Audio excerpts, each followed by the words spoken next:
I've never done anything like this before, so bear with me. But yeah, my name's Reagan. Um, I'm 20, and I'm just gonna tell you a little bit about my life. So I grew up in church. My grandpa was the pastor of the church I grew up in. My mom, she was the worship leader, and my dad, he was the drummer. And I spent a lot of my time in church. Like sometimes I was there more than I was even at my house. It was kind of like a second home to me. And so I got like really comfortable with it right off the beginning. Like I was also the oldest out of all my brothers, all my cousins. Oh, thank you.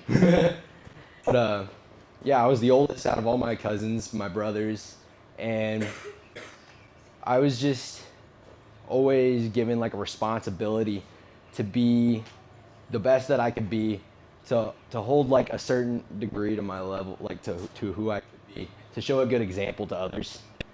And I mean, as a kid, I was like, that feels like a lot of pressure. I don't really want to do that.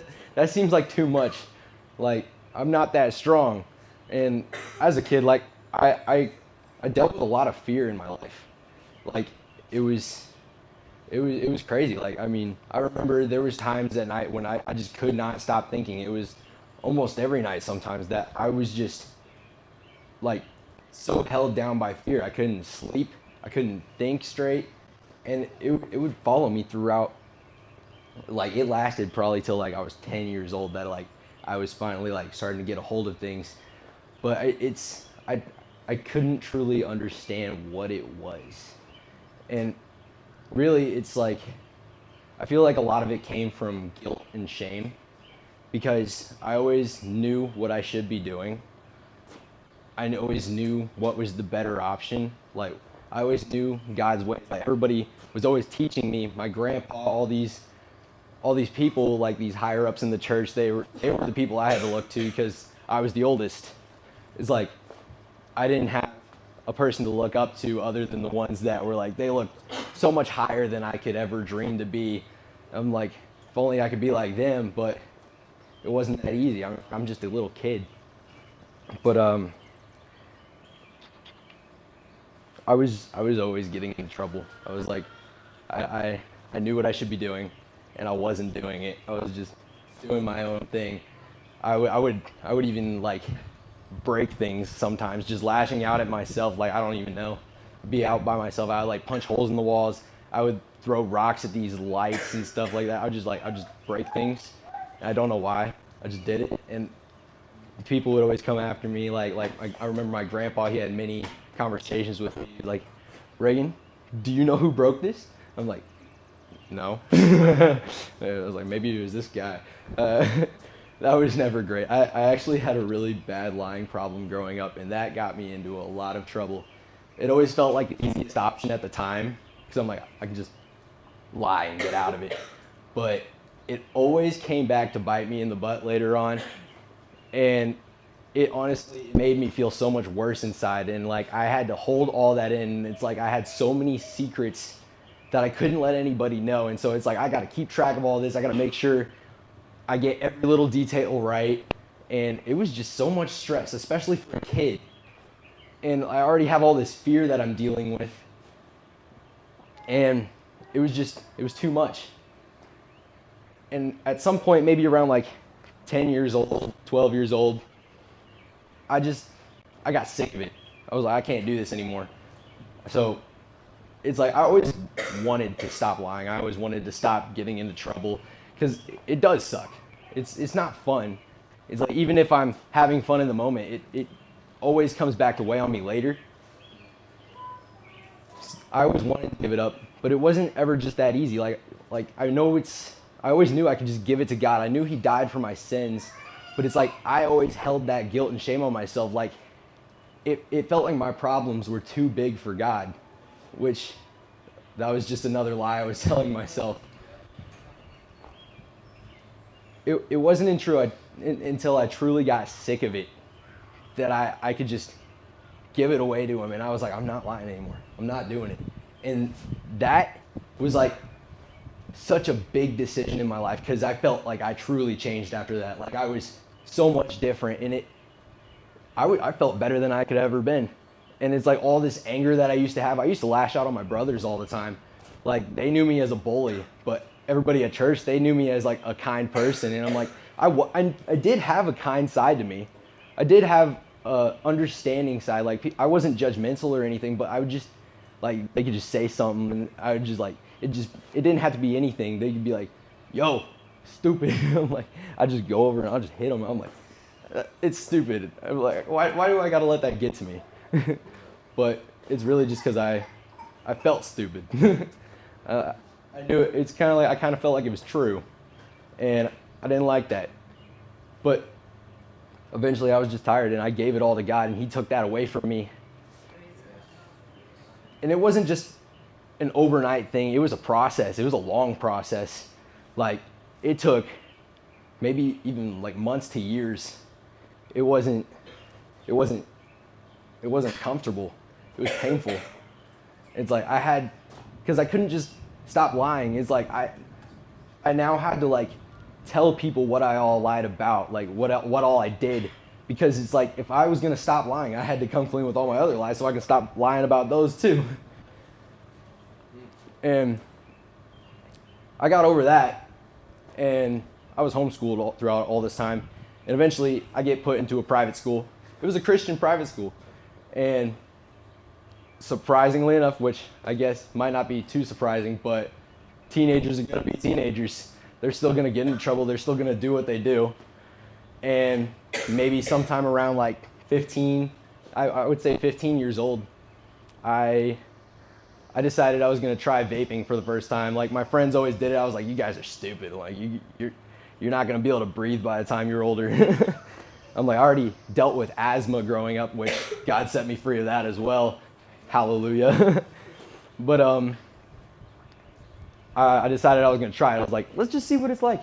And I was like, it tastes pretty good. I think I remember the first time I did it, it didn't have any nicotine or anything like that. I was like, that was the way I was just like minimizing it in my head, made it a little easier. Until one day I was like, I'm gonna try my friends, see what that's like. I felt a buzz and I was like, whoa, this is crazy. This is so different. And it's like I felt little relief inside me. And I was like, okay, this is cool. And so what was supposed to be one time turned into, I want to do this multiple times a day. And it's like, it was all cool and it was all fun, and it's like I could learn tricks and all that, blowing like cool clouds and all that. It feels cool in the moment, but over time I started to really realize it's like what I was really doing to myself. It's like I'm not gaining anything from this. If anything, I'm spending way too much money on something that doesn't get me anywhere. It just holds me back. It's another thing I feel like I have to lie about. It's another thing I feel bad about, because I know I shouldn't be doing it. I know it's not a good thing. I know I've learned all my life not to be doing this. But I just kept doing it. I mean, I don't know who all has dealt with that in their life, but nicotine's not an easy thing to get over. Most people I know, like I've known a lot of drug addicts even who broke from their drug habits and still can't get off cigarettes. And I'm like, it took me like so many tries. Like I tried like maybe 5-6 times, which might not seem like a big number, but to somebody who's used to doing that every day, even going a week without it is like unbearable. And I was like, I can't do this. I can't do it. So I kept doing it for a while. And next thing you know, I'm like, I tried THC cart, which is like weed. And that like opened up a whole new world to me. I was like, this kid who has crazy ADHD, who's always running a million miles an hour in his head, who can't ever stop thinking. It's like finally it all just went quiet. I could finally just relax. I could chill out. And it was that was amazing to me. I'm like, I loved it. And it's like, it didn't make me a zombie. It didn't make me all tired and like, didn't make me lazy. I was just chilled out. I could still get my schoolwork done, at first at least. And I could still go to work. I could still tell the truth, mostly, except for maybe my parents. They'll be like, Reagan, you high? No. No, I'm not. Yes, I was. But it's like, that was also something that was supposed to be one time. And that turned into once a week. then to twice a week. And next thing you know, I'm doing that every day. So now I'm vaping, I'm smoking weed every day. And I mean, if you don't feel it weighing on your lungs, I mean, you definitely feel it weighing on your heart. And honestly, I mean, like a lot of people don't even feel that much. Because I mean, even I got to that point where I was just like, I looked at it like it's nothing. I'm like, I don't know why people call this a drug. It feels so easy to manage my life while I'm doing this. I'm like, I can do this and live a good life at the same time. I was a trustworthy person for the most part. I felt like I was a good person for the most part. I felt like I still put enough of my life in God's hands, or at least I thought at the time. But really it was kind of never in my hands, because I kept falling deeper and deeper into my own guilt. Like, it always had a hold on me.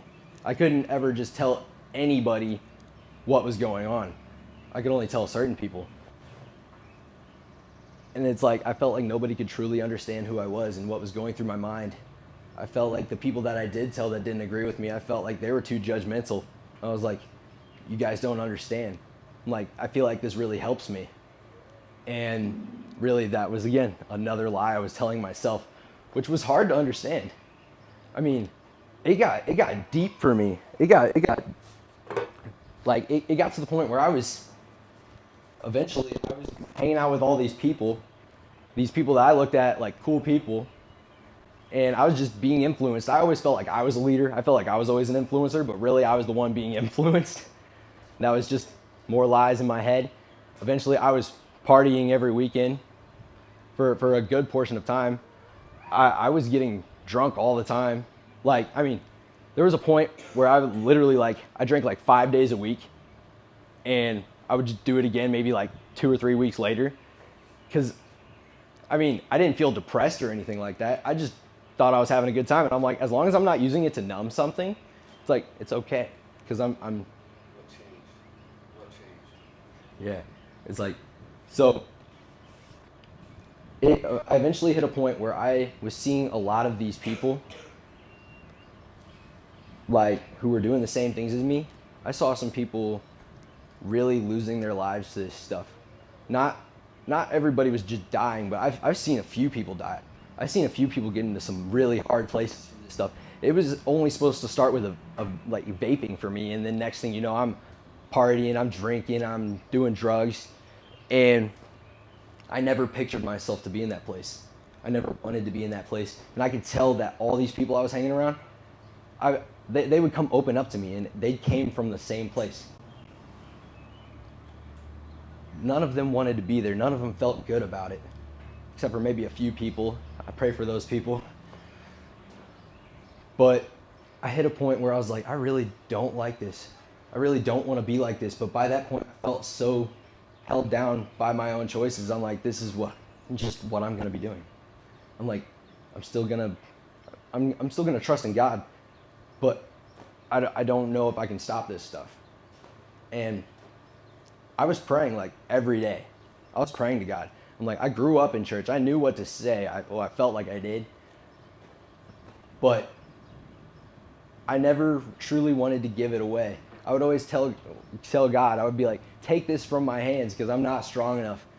And the thing is like, I mean, though that does help, it's like, he's not going to just take it all away from me if I'm not going to fully let it go. Like, I had to be willing to give up everything. Yes. If I really wanted to live this life that I pictured in my head as such a better life, the life that I really wanted, a life where I could be proud of myself, then I had to be willing to let it go. Every little bit. I couldn't even do it one more time. And that was always what I told myself, one more time, one more time.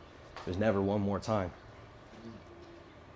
But when I finally made that decision, which it wasn't just like woke up one day and it was there. It was like, I've been praying for months. And like, I've seen people's lives change in a matter of minutes. Like, it's crazy. God is never too small for your problems. Like, even Paul in the Bible, he was known as Saul before. He was out there persecuting Christians. He was killing Christians. And God turned his life around. Amen. God saved him. And so I'm like, if God can do that for Paul, then he can surely heal me of my addictions. And he did. I'm like, thank you. I'm now living a life that I can be proud of, and it wasn't easy, but God came down to my lowest points of my life to meet me right where I was. He didn't care what all I did. He wasn't there to condemn me. He was just there to love me because he knew how hard it was. He knew how I was feeling. When Jesus was on this earth, he wasn't just super powerful and like able to avoid all of this temptation. He felt all the temptation. But what did he do? Even the devil came and tempted him to his face. And he spoke scripture and fought right against it. Nothing's too big for him. And greater is he that is in me than he who is in the world. And so I can finally say that I don't want to get high no more. I don't want to vape no more. I don't want to drink no more. I just want my relationship with God to be better. Thank you so much, Reagan.